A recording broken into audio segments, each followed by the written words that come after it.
अस्सलाम वालेकुम जी। उम्मीद है आप तमाम स्टूडेंट्स खैरियत से होंगे। मेरा नाम मोहम्मद उमर खान है और आप देख रहे हैं लर्नअप पाकिस्तान।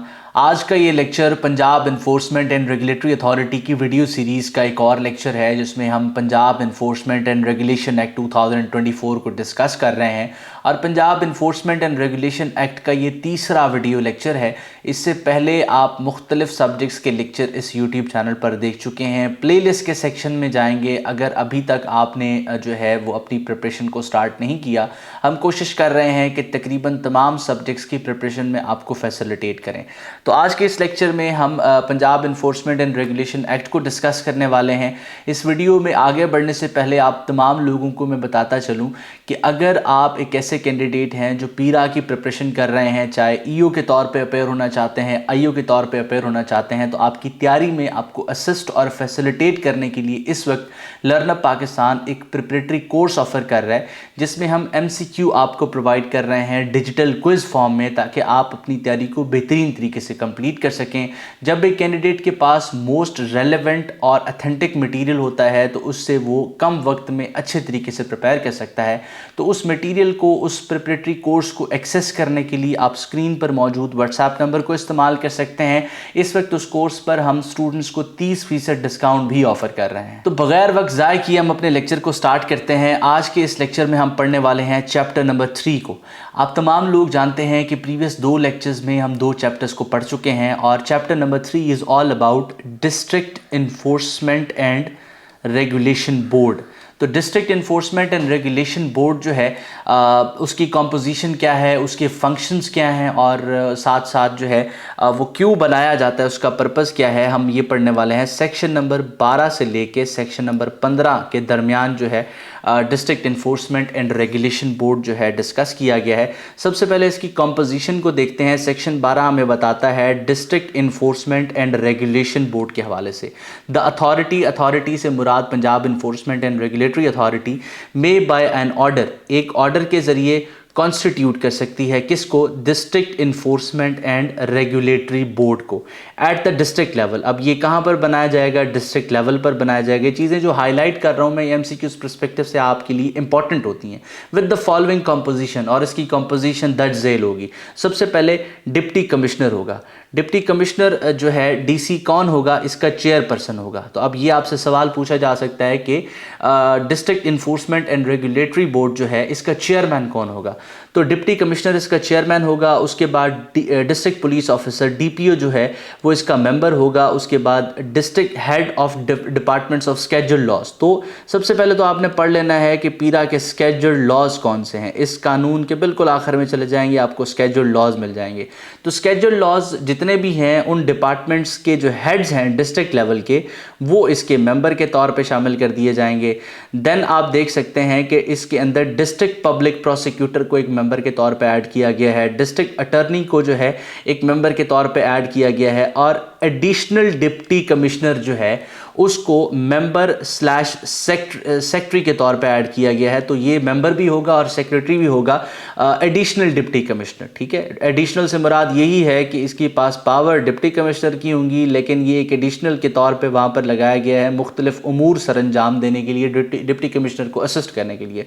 देन आप लास्ट पॉइंट में जाएंगे, एनी अदर एक्सपर्ट को ऑप्टेड फ्रॉम पब्लिक और प्राइवेट सेक्टर। तो अगर इस बोर्ड को लगता है कि किसी भी पब्लिक और प्राइवेट सेक्टर के हवाले से इसको किसी एक्सपर्ट की ज़रूरत है तो वो भी एज अ मेंबर इस जो है district enforcement and regulatory board के अंदर शामिल कर दिया जाएगा। ये इसकी बेसिक कंपोजिशन है। इसके चेयरमैन के हवाले से और इसके सेक्रेटरी के हवाले से आपने क्लियर रहना है कि कौन होगा। देन नेक्स्ट हम चलते हैं इसी सेक्शन 12 के अंदर।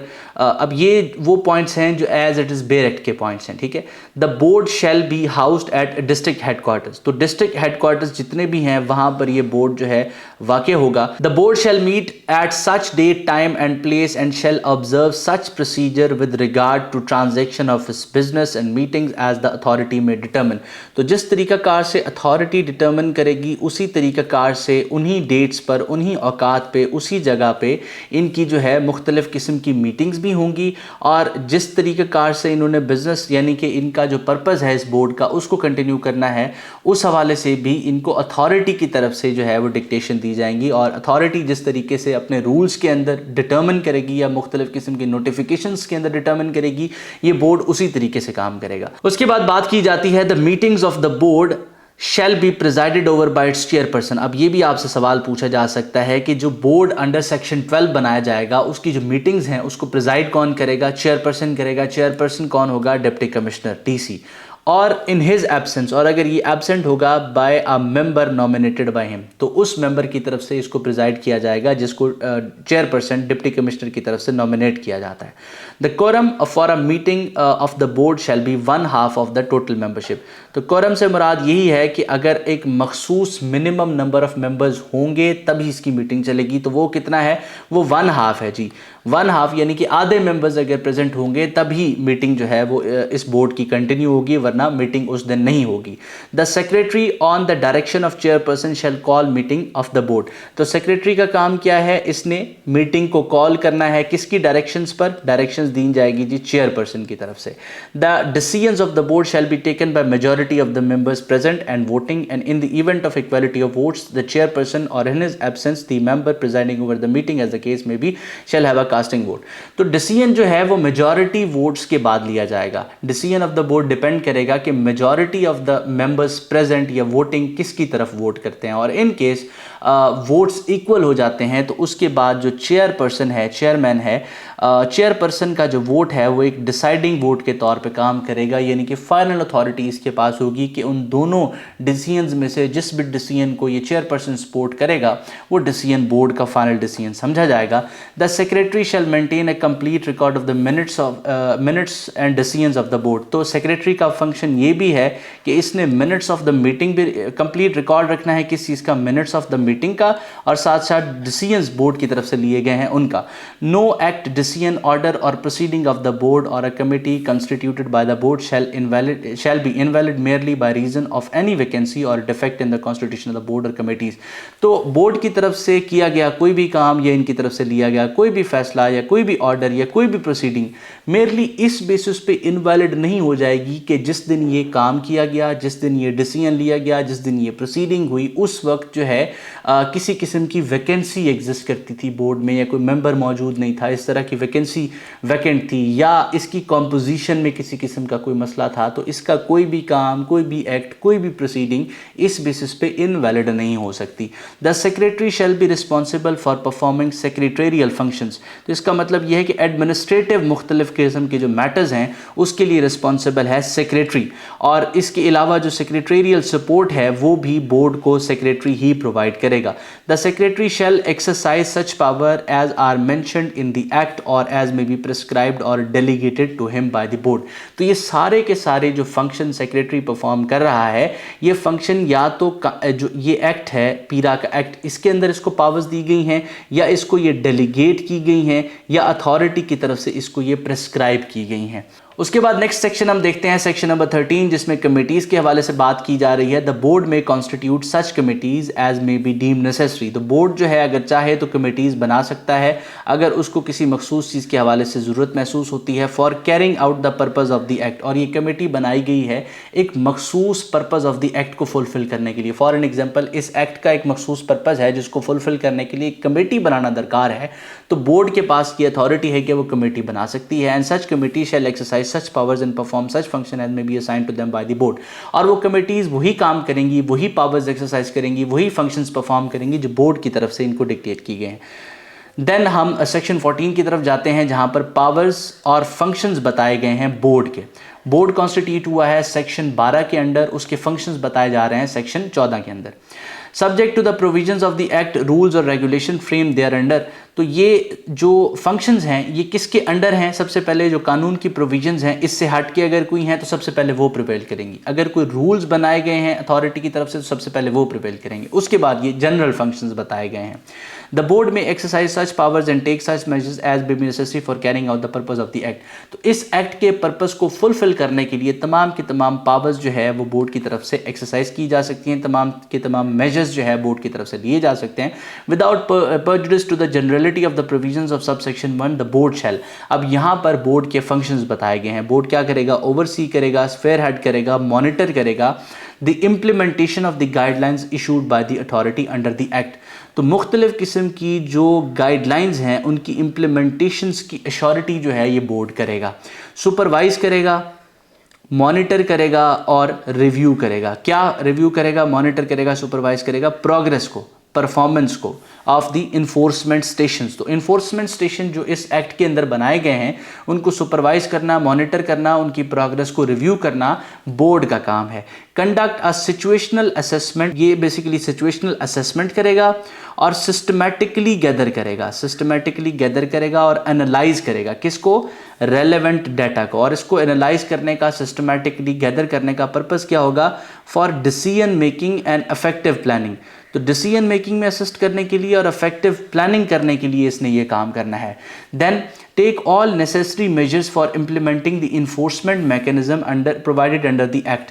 तो इसने तमाम के तमाम नेसेसरी मेजर्स लेने हैं किस चीज़ के लिए, कि इंप्लीमेंट किया जा सके किस चीज़ को, इस एक्ट के इन्फोर्समेंट मैकेनिज्म को। Rules and regulations as well as scheduled laws.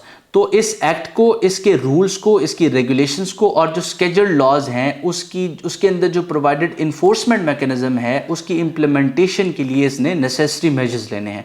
Recommend करना है budget estimates to the authority for the purpose of implementation of the act. मुख्तलिफ किस्म के जो बजट एस्टिमेट्स हैं कि कितने अखराजात आने वाले हैं अथॉरिटी के इस एक्ट की इम्प्लीमेंटेशन के हवाले से, उसकी एस्टिमेट्स रिकमेंड करना भी इस बोर्ड का काम है।